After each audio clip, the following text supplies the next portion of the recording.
Toyanzege nze Geoffrey Mayanja aka Mr. Wagwan. Wiz Kaldem atuddewo atuzze tuwaye mukwe mkumbozi wano. Enaku z'omwezi zaali 14 omwezi gwali gwa 11 siye November omwaka 2019 omukyala Rema Namakula n'atwala omukulu Dr. HAMZA Sebunya enabingo side awo namwanjulira eri bakadde be. Bakola okwanjula kuno tekwali mu makaga wabula bapangisa ekifo. Enaku zino enkola eyo erinyo yabangibwawo nti muso kuba n'ekifo nga tekimala ewammwe waka ne mupangisa ewantu ewala ne mukolerawo emikolo gyammwe ne giggwa. Kakati n'omukyalo ono Rema Namakula ne Dr. HAMZA Sebunya nabo era yenkola gye bakozesa emikolo gitambula bulungi nnyo twagiraba jaggwa. Emikolo gyo mu kubeerawo abantu bayogera ebigambo bingi nnyo ne baogera kakati Rema Namakula ne Dr. HAMZA tebajja kuwangaala olw'ensonga Dr. HAMZA si serebu si wa butaala musajja dokita ate byawukana nnyo no dokita oli muyimbi buli omu ayogera bibye. Ensonga za Edikenzo zaaliwo nnyo gavumenti weyayo siyambiddwa biki byonna naye tulaba nti noba oli awo kuva okwanjula kwaggwa nti omukwano gugenze gulinnya gweyongera buli lukya. Omukyala Rema Namakula ne Dr. HAMZA emyaka gino gye bamaze giringa mu emeka 2019 2022 tugambe emyaka esatu. Obufumbo bwabwe obulaba otya era gwolowooza busenze kutambulira ku musingi ki okusobola nti bakamala ebbanga eryo tetuulirangawo nti ate bafunyeemu okukyankanamu konna wabula tulaba bulabi nga mukwano gukola ki era mwegyo emyaka esatu mwebazalire ne kabebi aliya. So neyanza egetaata buli lwondeeta wano nsanyuka nnyo. Ekisookera ddala kyengenda okubeera nga nsookerako kiri kimu kyokka nti Rema Namakula yakakanya hashtag eri gye bayita nti it will end in tears. Bannayuganda twalinanga tendensi eyo nga buli bufumbo bw'aba celebrity bwe bubeerawo bonna it will end in tears. Era nakyo baakijjayo ku bwa Rema Namakula ne Sebunya. Twakirabako ku Nina Rose ne munne ndikirako ku Andre ndikirako ku celebrity bangi nnyo nga buli bakireeta nti will end in tears ebyaddala nga kikola ki nga kituukirira into tears ne baleeta ekya Henry omogeddeko Mr. Henry ne Prima mukyala wa Jostede yali nekikwera in tears tuze tubiraba alaba naye Rema Namakula yenga yeyo hashtag yagikuba nagiza wali nagiza wali eri so eyenkola nefa ze ekyaliwo buli agezaako kubanga ajjayo bw'ati omukono buli agezaako kubanga ajjayo omutwe nga bakuba tato chanekanye kiri okay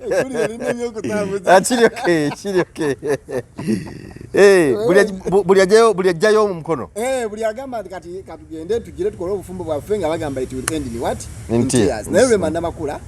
yakikyusiza ddala nti nno lwaki buno obufumbo saawa zino emyaka esatu down the road bukyakola nti HAMZA Sebunya si musajja wa limelight nnyo okitegeera si musajja nti ayagala nnyo okubeera nti celeb superstar okwawukanako ko relationship gyalimu eyaki kubanga tali ku Facebook tali ku Instagram bakutulako kwali naye nga bino Facebook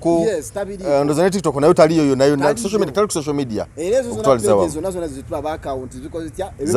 byabafere okitegeera Rema Namakula yali yeetaaga omuntu ng'oyo yenga Rema oba omulaba muntu wa limelight muntu wa kataala agalanye ebintu by'okwemulisa kati yali yeetaaga omuntu omusawo okitegeera nga musirise nnyo okitegeera si wa kataala nnyo nga musajja abeereyo yeekolera bibye of which ate ye musuuza yali ye ate nga ye mwawufu ku HAMZA ye musuuza ye ate kyali ayagala nga kirala nnyo okusinga ku kya HAMZA byalina kubeera nga biwangaala. Then ensonga endala ekuumidde relationship eno okubeera nga ebeerawo nnyo Rema agitaddemu nnyo omukono gw'amaanyi kikyengezaako okwogera nti tayagala nnyo it will end in tears ono kwapeninga nti abantu abasinga obungi baagala nnyo okulaba nga balaba obufumbo bw'abantu nga bugwa nti ne wabeerawo obuzibu nga bwenkana butya oba HAMZA akoze atya oba awulidde eggulu erikola litya Rema Namakula alikola ki alisirikira ekyo kye bayita omukazi ayajja okukola ki okufumba okitegeera nti obufumbo nga bwobulaba bwonna bufuna misunderstandings okitegeera kyo kibeerawo enkya n'eggulu okuyombagana kubeerawo okubanagana ne kubeerawo obutakanya ne kukola ki ne kubeerawo naye ebyo babikuumireeyo mu kisenge ngabbo ne babisootingira eyo nti ekyo nakyo kimuyambyeko nnyo nti taagala nnyo okubeera nga aswala mu in-laws n'emikwano ab'eŋŋanda bonna ne bana aba Facebook abawooza nga it will end in tear agezaako kubalwanyisa kireme kutuukirira okitegeera naye watabaawo nti oba waliwo laavu eri awo y'amaanyi nnyo kati ekyo nakyo impact nene nnyo kikuumye relationship yaabwe eno okubeera ng'ekyakola ki ng'egenda mu maaso then ensonga endala gye nnyinza okubeera nga nnyongerezaako Rema muyimbi HAMZA musawo okitegeera Rema Namakula n'abayimbi abalala abazze nga bafuna relationship zaabwe nga muyimbi ku muyimbi TV presenter ku TV presenter radio presenter ku radio presenter tebikoze It's all about Rebecca Jingo ne gundi ne Kasada no ono yani ono musajja gundi ono Isabiri Joel Isabiri byagana ko ono yali mukama we nga bonna bali mu radio okitegeera twalabako ko ne mukama we nyini ne mukama wo kyusa emboozi kale naye nga naera still kyusa emboozi ogize ku nsonga gye tuliko entuufu limelight mbeera nga muli relationship nga limelight nga muli ku top kigaana okitegeera ekikwatayo ki bulungi tubirabyeko wano nga tebisobola kukolagana oli ayagala genda performinga Casablanca ono ayagala genda mu climax okitegeera kyetagani wabeerawo nga nze bwe mba njagala genda mu Casablanca omukyala wange agenda kusigala ewaka ng'agira bwe nkomawo mu Casablanca musangewo nga waali aŋŋambe nti mwami kulikayo naye oli ayagala agenda akuba esheeri nono omulala ayagala agenda akuba esheeri of which bati kisobola kukola ki kisobola kukola mpozi ng'oli mwetowaze nnyo kati nga bw'olaba Sam Gombya ne Sophie Gombya nti Sam Gombya musajja ali down the road okitegeera musajja waggonje wa musajja si wa bigambo bingi nnyo okitegeera talina kalaaca kali awo k'amaanyi nnyo kati abo basobola okubeera nga babeerawo era bw'obeera ng'oli mukyala ate olina okubeera ng'ogumiikiriza nnyo ko wano ennyimba ng'omukyala agamba nti tutaayoyo atayiza mutayize okubeera nga at least oli mutayizi okitegeera omwami ne bwakukola atya ne bwakukola atya bw'oba togumiikiriza nga bano banina Rose baani bakatatumba tosobola kumalako tosobola olina okubeera ng'ogumiikiriza omwami ne bwakola atya n'omusabira n'omusiibira n'oguma n'omanya nti abaami sometimes nze ngamba abantu abaami balinga abaana bato omwana omuto osobola babwa oti oluyi n'omwana omugamba kale jangu eno nga gwamukubye n'omubuuza ani akukubye n'agamba oyo naye nga ate gwakoze eki nga gwamukubye kati omusajja omutwalira mu eyo concept obufumbo oba osobola okukola ki okububeezaawo then n'ensonga endala mbabadde ensonga nnyo naye n'ensonga endala egyendabanga erimu ku ggumba ey'ensa eyambye Rema nti akasente alina bwe yali mu relationship ya musuuza zo akasente kaliwo naye nga si kangi nnyo naye nga saa zino akozeemu nnyo akasente okitegeera nti omusajja awo kiba kyangu nnyo mmufuga nti alinamu akasente ate ayagala nnyo bbaawe senga kyandibadde bwe kiti nti alinamu akasente naye nga omwami tamwagala yalibadde ate ensonga ndala naye akasente alina ate n'omwami amwagala nnyo okitegeera nti ekyo kibakuumidde ddala okubeera nga bali bonna nga bakolagana bonna then noono omusajja oba omwetegeeza nnyo abakyala basinga baagala nnyo ebintu by'abaami ababaagalira abaana musajja wa abaana nnyo ayagala nnyo abaana mulezi okitegeera musajja mulezi naye bwekakwatuuvaako ki ni musajja mulezi okitegeera alera akuuma kati omukyala yenna asanyuka nagamba ono omwami sobola muta abasajja abasinga obungi beesulayo gwa naggamba naye ng'oyagala okuwangula omutima gw'omukyala yenna wano mwagalira omwana ddala abo abazaalako mwagalira omwana ate gundi primaye nga teyabijira nga teyabirinda ne bawukana n'endre teyasiima busiimu mulimu abatasiima kubanga omusajja ng'alera abaana atambula nabo ne badde eno ne badde eri kati awo tasiima naye nga wagudde ku mukyalo omusiima nga Rema Namakula asiimira ddala bunyo n'agamba waawo kati omusajja ngo yaba tasobola kukola ki muvaako omusajja bwe bato tebasangika omusajja n'abeerawo n'akuuma abaana n'akola ki tebasangika then n'ensonga endala ndowooza eno yegenda okubeera ng'eddirira ng'esembayo senga HAMZA yali muyimbi nga dancehall artist Afrobeat singer akuba senga yali muyimbi nabaka kusumbwa ansumbuye nnyo senga yali muyimbi ebyaddala senga kyagwawo dda senga it ended in tears already okitegeera senga yali muyimbi senga tebakyali bonna mulimu omuntu ali addicted ku bifaananyi ababeera bamuyita batya photo addicted so muyitani kale ng'omuntu ali nnyo addicted ku social media nga wamasape buli kamu akagira wali wonna see my guy, this is my guy, twasenga abamuvumye n'abavuma nakola ki kati oyo Namakula ow'olugave bagamba nti bagundi bansonyi naye litalina nsonyi okitegeera ye Namakula ow'olugave kati yali ne Rema siramulaba nnyo ng'avumira abantu ku social media takikolangako tavuma naye yateekayo bintu bye nti ne bw'omuddamu nga ekibi takuddamu akwigino walinga yes oye ndowooza y'opposite ya Nwagi yakwigino walinga takuddamu okitegeera naye mu bino ebyokwemulisa ate eri alimmo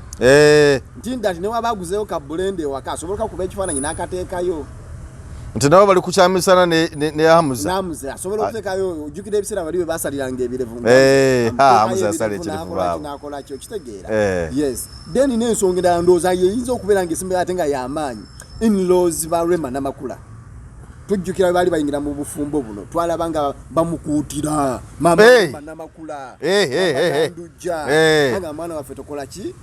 totuswaza okitegeera abo bannamulondo bayivirini abo gaganaye ekibadde eri ate kireme okubeera nga kiddamu wano nga kikola ki nga kyapeninga omusajja engeri gyasazeewo najja tugenda nti twanjula ate tuleme okuddamu bino ebintu byebiki byebimu kuno ogenze kufumba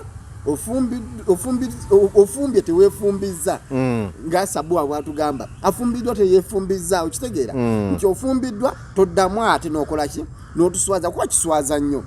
n'ogira bwoti ate oli mu relationship ndala ate n'omala n'otaga ate n'ogenda mu ndala so nze ndowooza naye akituniranga operation ey'amaanyi emuliko naganda ibana kiraba batya nti oba oli awo yali mu bya Edikenzo bali mu bino ne basika omugwa ne basika guli amutayirize no ayite na amutayirize na kwegamba nti bagezako kumubuulira bandi Rema naye kenyi n'akitwala nga tagala kuddamu kufuna kuswala gwa kubiri tale kati ave Edikenzo obufumbo nga buganye nga kiganye ayina je wamuza atali mbutaala omusawo omusajja aliyamba ali mu bibye ayina era kiganye kati awo banga alina ekipali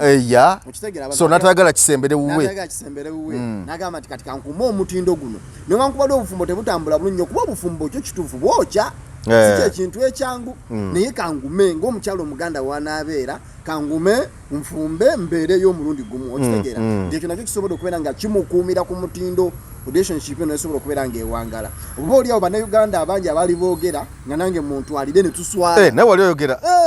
ng'ogamba ti NNTs ntamukubbo agamba nti tuli NNT naye twaswala tugenda naye so akyogera omukulu Dr. HAMZA Ssebo yampa omugaati mugaati era kali nawe era mugaati gwe gwakusirisa waliwo emigaati anti yajjagaba emigaati ku kyalo kyonna okuva eri ku chorus yajjagaba emigaati sukaali n'akyagala kasa nafuna omugaati ne ngamba buno obufumbo bugenda kuwangaala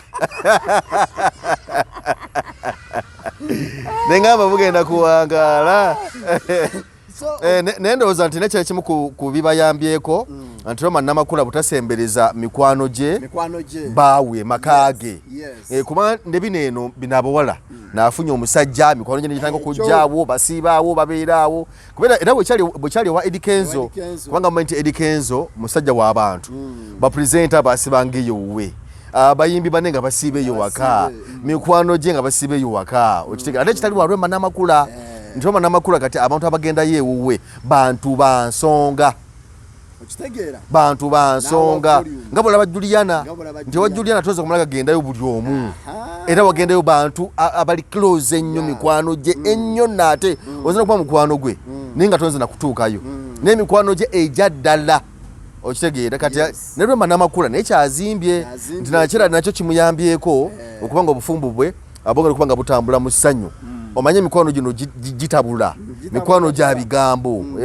okitegeera so kyendowooza nti nakira kimuyambyeko nokuwa bawe ekitiibwa yes awa bawe ekitiibwa amwagala nnyo ate nti ne Rema okubanga teyejaja matalabika buli wamu okitegeera kimuyambye nnyo yewe ekitiibwa ye respectinga ate ne bonde jene ya love nti namusana ye alina akagala Rema amwagala si relationship naye gyatandikidde mu nti benkanya amaanyi tuli yalinako mu nkadde ye nono yalinako mu nkadde ye okitegeera bonna ne bafuuka oluyimba lwa kiweewa egaali ekozeeko zombi egaali zikozeeki zikozeeko nti wezeegwako olweyo olukadde lumanya okwera ki mu busonda nti Hamza lweyo olukadde n'olweyo nti kakati Rema Namakula ebizibu byalaba mu relationship eri enkadde ya Edikenzo yabiyigirako n'atabireeta waani wa Dr. Hamza ne Dr. Hamza byalaba mu eri enkadde naye yayigirayo n'atabireeta eno mu mpye wa Rema muwangalira ddala okitegeera muwangalira ddala n'omanya nti emikwano egitagasa uno bulidya Jasmine mwakiwala kireke bambi kale naye atirabi bambi kireke ekinyabo tekina tabu kale naye nga kale sala shoti kale namanya nti abo katwekutuleko sigaze emikwano ba evening namulondo abagasa okitegeera namuza naye namanya nti wabali nabidi ebyamulemesa ku relationship kambyesaleko katugende wano ate kiba kirunyomba mukoze introduction oba wedding ekintu ekibera ngawe mwakikwa nekitambula bwe kityo nekitaddirira katulinda mbaga ne teruddeewo era eyinza obutajja kubanga abantu banjula wiiki bakola embaga n'okwanjula mu kiseera katono bayinza okukola anniversary ate yazigete anniversary zino zejja nga mumaze kukola mbaga nali manyi nti osobola okukola anniversary ya introduction inebo basobola Rema akola ebintu ebyenjawulo ebintu yaleta wano sima introduction shower because ebitya byali nnyo ku mwana oyo era asobola okuleetawo introduction ki introduction anniversary ne bagikola emuntu wa mikolo so ebisobola okubeera nga bikuuma oyo omuntu wa mikolo nya asobola okuyiyaya unagamba kati ndese eno great concept waiting ampya era netukyambalira bulungi nnyo nabatandika okukikola abaivini bakubuzeewo nga batandise dde nga bafumba obwongo era ogenda okulaba ekintu nga kigize so ye muntu wa mikolo naye nga nekirala abakyala abagave bafumbira ddala on information abakyala abagave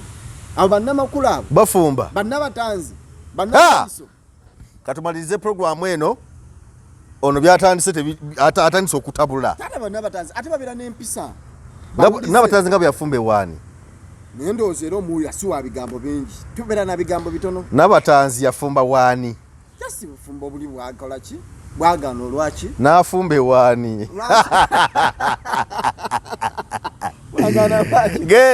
genda wali oyote ku muliro genda okole ku massage okole aerobics ogende ku gym eyakabi bayitawo ku fit club ku Kyebusaabala awo kakati bwova ku kalenda eno salamu oyite ku kya Salama Road okirire ogende paka ku Kyebusaabala bomalo kigwa mu boti bapa Kyebusaabala nosigala ligenda Busaabala katodde wali nga ava ku Ntebe Road ku petrol station ya mafuta gye bayita Shell kati nga tonagituukako bulungi nga onatojituukako bwoti ekyengulu wali ekizimbe kyakalina n'ekyemmanga wali ekizimbe kyakalina ekiriko amaduuka amangi kakati ekyo ekyemmanga ku mukono gw'ekyemmanga gwe tuyita omukono si gwe gulya